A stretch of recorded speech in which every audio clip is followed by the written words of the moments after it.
Imagine you're at a crossroads in your entrepreneurial journey, having built a business from the ground up, but now unsure whether it's time to scale, pivot, or sell.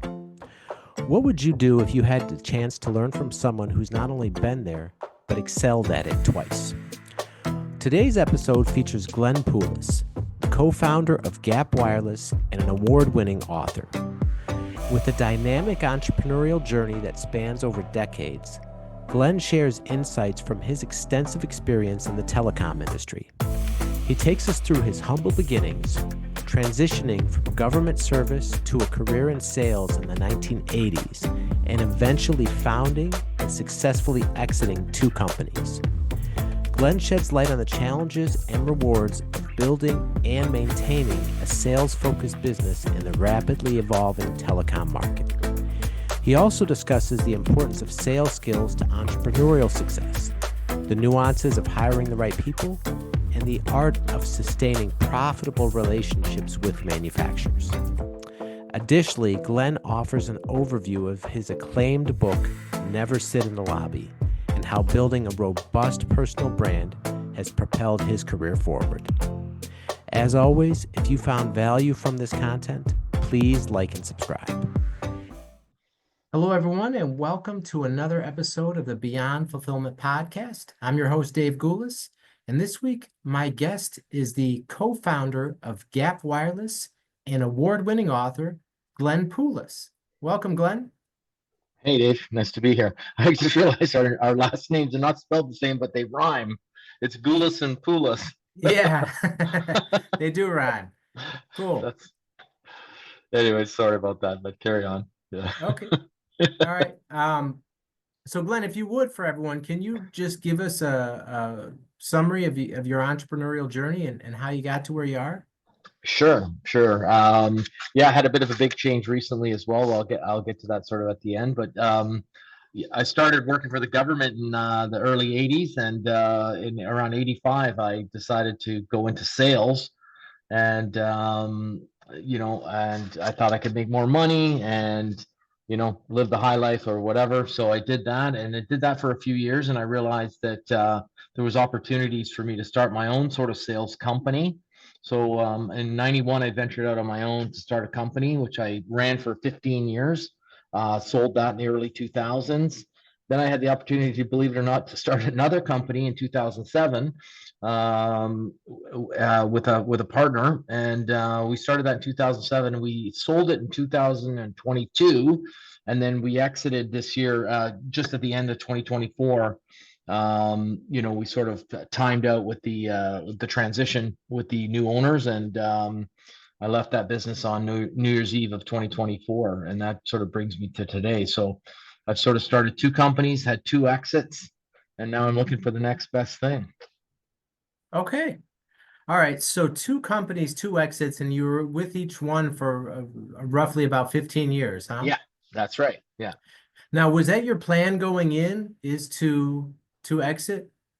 No, never really. I mean, the first one, it came as a surprise when it did. I hadn't even thought about it, but and then the first one, throughout the 15-year journey from 2007 to the early 2020s, people came and went, and it never seemed like the right time. But then there was kind of a boom in the early 2020s, and it when they started calling at that point, we started taking a harder look at it. But I mean, I guess we knew we would sell it at some point, but for the most of the part, you're just sort of like trying to keep things going, and you want to you want to stay and remain successful, and but in the back of your mind, you're always hoping, I guess, one day that you'll have an exit, right? Okay. Did you have to do a lot of work to get the company ready to sell? Well, the funny thing was, the business is cyclical. We're in the telecom space, and you kind of go in and out of windows of opportunity because you need sort of 3 years of decent performance, right? Because they kind of average your last 3 years. And so, the first thing about getting ready is to make sure you're in the right window of, where you're not picking up maybe a bad year, right? Which is dragging you down. And so we were lucky enough that we had from 2019 2020, 2021.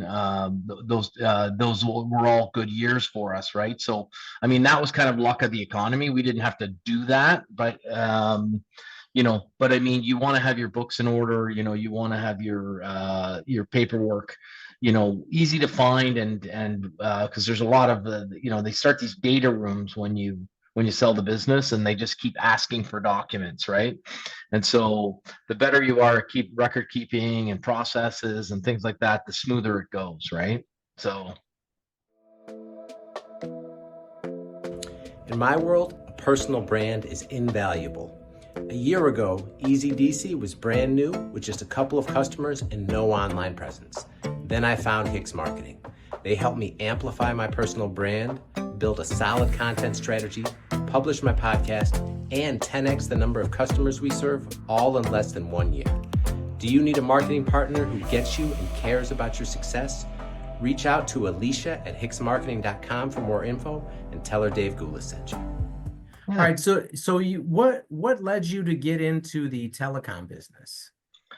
Well, the company I worked for in the early 80s that got me into sales, they were a general purpose electronics sales company. And I saw that there was an emerging market and in wireless communications. And I'd approached them about starting a business that they could, to co-found a business with them, but focused on telecom. And they actually refused me and didn't want to. They just thought they just wanted me to keep doing what I was doing and don't get distracted. And I decided to quit. And the reason why was because the business that I was focusing on was going after companies involved in the cell phone space, right? And of course, we all know where the cell phone ended up. So it ended up being the right gamble. But I mean, I ended up doing it without the former owners. But I just saw that as being the wireless space as being an endless growth sort of opportunity, which it's been for quite a while. So. Okay, and then the first business you started, was that in the telecom space also? Yes, it was. Yeah. They were Okay. very similar companies, slightly different technology that I was selling, but for the most part, calling on people that own, operate, maintain wireless networks and the like. Okay. All right, and so you mentioned early on, right, that you got into sales early in your career, right, in terms of income Yeah. opportunity and just wanted to create a better life, and then you had the business success, which you mentioned. How important was that foundation of sales to your entrepreneurial career? Well, it was really for me. It was kind of everything because I mean what the business was really a sales company, right? What we were doing was we approached companies from around the world that had advanced technologies, and we said, hey, we will be your sales arm in Canada. And so really there wasn't a lot of, like, in other words, we weren't producing a product, right? I didn't have to have raw materials and production and equipment and factories and things like that, right? We were just buying products from around the world, making sales calls, selling them to Canadian telecom operators. And so selling was all the business was. It was the beginning and the end. It was everything, right? Other companies have sales departments, but they also have software engineering, hardware engineering, production, assembly, tests, et cetera, right? Our business was a lot more simple. It was just sales and marketing, accounting, and that was it, right? So Okay. the selling was the foundation of the business. It was really everything. Okay. And so you mentioned too that you didn't have all those other departments, right? You just could focus on the sales. So did you ever run into issues with, dealing with your partners or contractually where, people maybe try to cut you out or try to, where The biggest problems we would have would be when there's a fine line of getting too successful because we were selling other people's products, right? So a company in Sweden would develop a new wireless, gizmo or whatever, and we would say, hey, can we sell this product in Canada? And they'd say, sure, no problem. They didn't have any sales. They didn't care. It was just more business for them, right? But then you'd grow the business, and there's a fine line where if you got too successful, they realize, hey, we can actually afford to hire our own people in Canada now, and you start to compete against the manufacturer, right? And that's the hardest thing when you're running a distributor or a sales business, is competing. You can compete against other distributors and other sales companies, but competing against the manufacturer itself is impossible. And so the biggest challenge was against our supply chain, and them wanting to change the way they go to market or change our discount or things like that.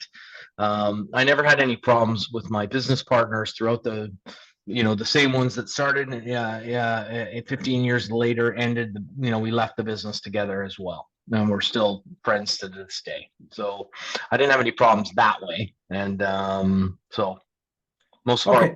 yeah. But in terms of competing with the manufacturer, did you ever run into a situation where you got too successful in a certain Oh, region yeah. and it created? Yeah. It's happened several times where they decided that, once you get to a few $1,000,000 in sales, you can do the math fairly simple that, that they can afford to hire a dedicated salesperson to keep all the margin for themselves, right? And they can control the sell price, and, they can pay for their staff in the country. They hire a sales guy, they handle everything else remotely. And that happened numerous times over my 40-year career. And it's very frustrating. And so again, like I said, you just don't want to become too successful.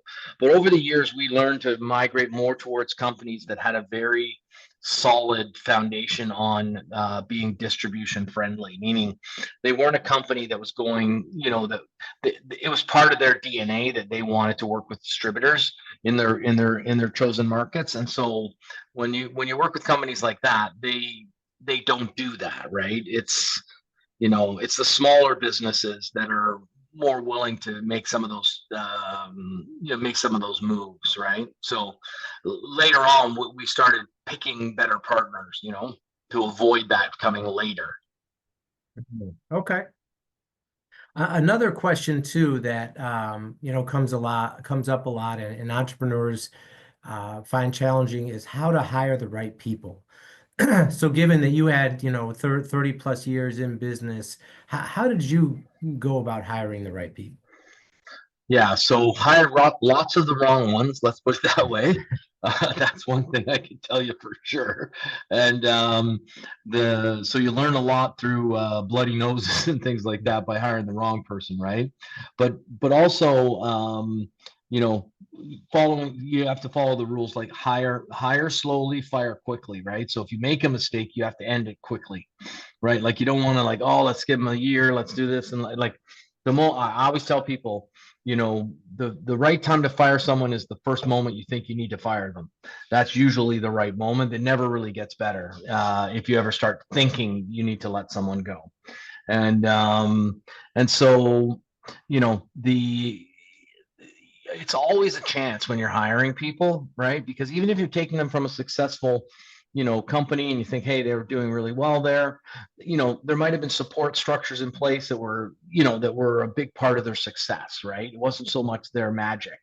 And so the best thing we found was, where the big success was hiring guys, engineers, guys, gals out of university, because we're a technical sales company, right? And hiring, kind of people that had that kind of salesy, style to them. They wanted to go into sales, but they were technical as well, and grooming them into our core values of our business from the get-go, getting them right out of school, right? So that you can instill your core values in them, and you're not sort of picking up 10 years of history from someone else, right? And so that's where some of our biggest successes were, with the people that we've invested in since the day they graduated.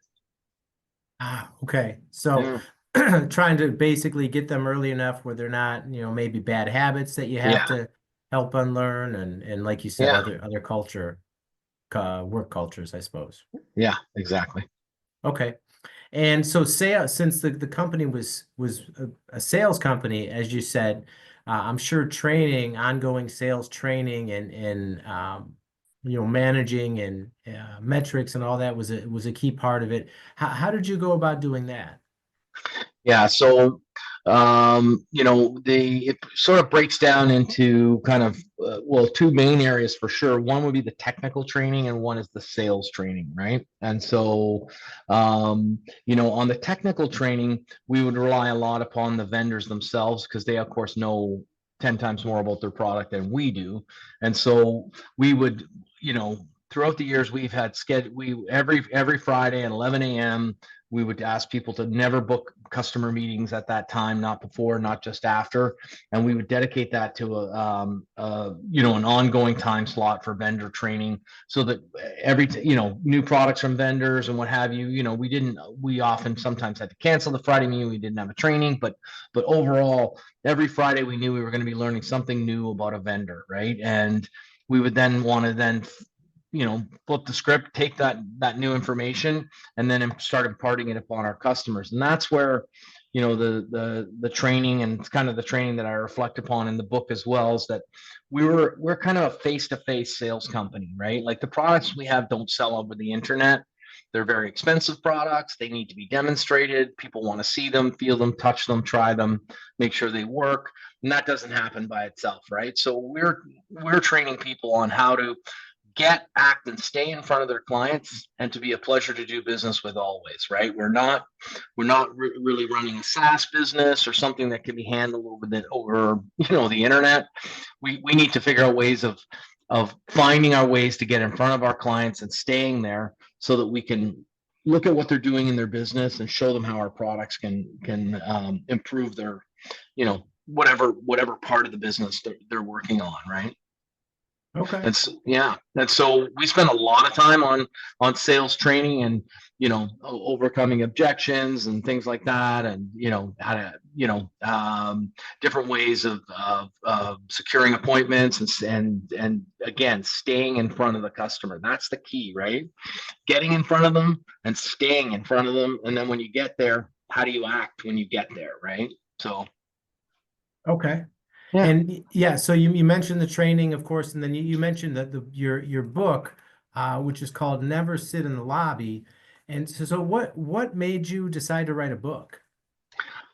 Yeah, so in the early 80s, when I started learning, I learned from these guys that ran this business before I left to start my own company. And there were 4 owners, and these guys are really, really good salespeople, very professional. And I noticed over time that they were doing things over and over again, right? And so, it's kind of like, they say, like, the definition of insanity.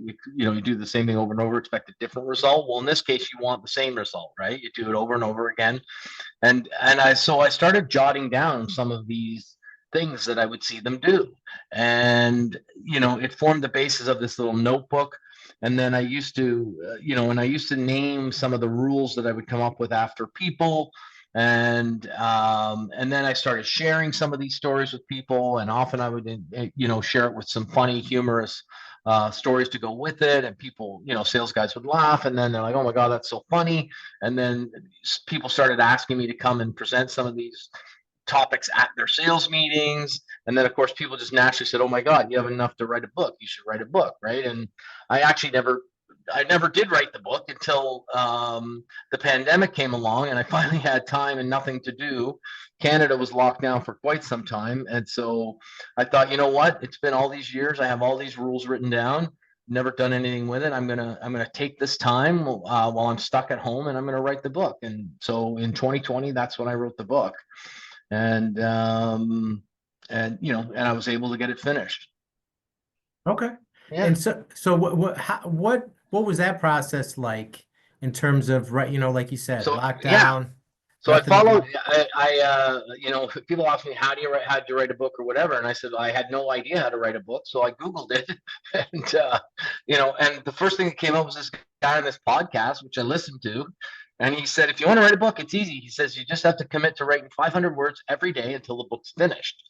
And I thought, oh, that's interesting. And he's like, day in, day out, you got to write the 500 words. You can't, not 450, not 50. Don't, oh, I'm tired today. I'm going to skip it today. I'll do, And so, and I thought to myself, okay, well, the way my week is structured and whatever, it's hard for me to, commit Monday to Friday doing that kind of behavior. But on the weekends, I said, you know what, I'll do 5x the 500. So I'll do the 2,500 words on Saturday and Sunday, right?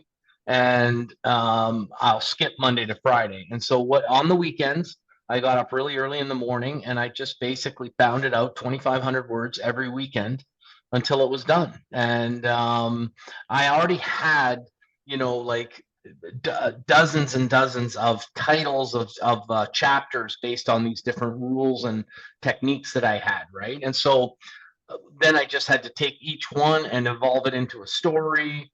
Oftentimes, trying to find a funny or meaningful, memorable way of sharing that rule with you, throughout the book, and so that's what I was working on, was turning each sort of rule into a chapter or a group of chapters, and yeah, and it actually went surprisingly quickly once you get into it, and once you get a routine going, it's surprising what you can get accomplished, right?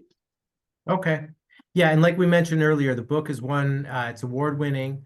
It's Yeah. done very well. And, not only with the book and promoting that, I see you've been on numerous podcasts. So Yeah, and you've got a big LinkedIn following. So you've done a lot of work to grow your personal brand. I have indeed. How Yeah. how has that helped you as an entrepreneur? Yeah, so the probably the biggest, most meaningful way from recently that like since the book's come out that I've realized is that it's kind of like a good housekeeping seal of approval kind of a thing, like in the sense that like when you're going to meet people, like oftentimes, you would check each other's LinkedIn or whatever, and you would get a sense, okay, this guy worked here and here and whatever. But when they check my LinkedIn now, they see I've got 40,000 followers and I'm a LinkedIn top voice and I wrote a book, and and they can see all these artifacts of substantiation, right? And so they're it sort of preordains you as having some level of authority, which kind of gives you a little bit of a leg up. I mean, you still need to deliver once you show up, but it's kind of like people are interested to meet you because they've sort of seen what you're doing on LinkedIn, and they start to follow you and they start to get your posts every day, and so it really has helped a lot in the sense that people are like, oh yeah, I've been following you for a while, was looking forward to meeting you or what have you, where that wouldn't have happened if it was just my LinkedIn profile with my resume on it, right? And so those artifacts, having the book there, having the podcast episodes come up, and all the posts that I do, it really you know it really gives you sort of a little bit of celebrity status, if I can say it that way. But and it just kind of helps to break the ice with people. Okay. Yeah. All right. And so you mentioned too, you just exited the second company after it was Yeah. acquired, and you fulfilled your time there, and now you've got something else in the works, but you're not ready to announce anything yet. So even at this stage in your career, right? You've been at it since the 80s. You've had a long, successful career. You seem really excited for the next venture. So can you Yeah, just talk more about yeah, that? I'm pretty much, pretty much what I'm going to be doing is the exact same thing, but I'm trying to expand into a different industry so that it's not competitive against any of the old businesses and my old employer, the new company that bought my business. And so not only am I switching technology space and the market, I'm going more into the electrical utility space, power generation, batteries, and things like that. Stuff we were never involved in the telecom. I mean, telecom uses batteries and the like, but we were never involved in that stuff. And so changing the technology, and also changing the country. So I was able to apply for and get a visa to work in the US. So I'm moving from permanent residence in Canada to Florida, where I am now, and I'm going to try and do it a third time, not 15 years, because I don't think I have, that would put me almost at 80, right? And, but, just try to build up another one, and just see if I can make my final mark, because I'm just not ready to hang up my hat and do nothing. And I don't have enough hobbies for that. And, you know, I realized over the years that the part I enjoyed the most was not when it was bigger, but when it was smaller and building it up, right? And finding the team, and when it was like 4 or 5 guys, then it became 10, and I mean, and growing it over the years to 40 and then 80 people. I mean, those were fun things. I mean, I'm not suggesting I'm going to go back to 80 people, but I mean, looking to take a business that's small and grow it into 10, 20 people, and see what I can do in this final phase of the sunset of my career, kind of thing. So it sounds like the best part of it for you has been the actual journey of growing a business. Yeah. I mean, finding the how you're going to do the marketing, building the websites, figuring out the marketing messaging, putting in sales automation systems, CRMs, how we're going to manage. I love doing all that stuff, right? And having my finger in all the different parts of it, including just the selling and being in front of customers, and yeah, so it's really that part really motivates me. All right. And Yeah. Glenn, if people want to get in touch with you and learn more about what you're doing in this next chapter, or get in touch for any other reason, what's the best way that people can reach out to you? Best way would definitely be via LinkedIn. You can connect with me there, and very active, as you'll see, and happy to respond to anyone that reaches out to me, and always looking to collaborate and meet new people, and learn some new things and share ideas. All right.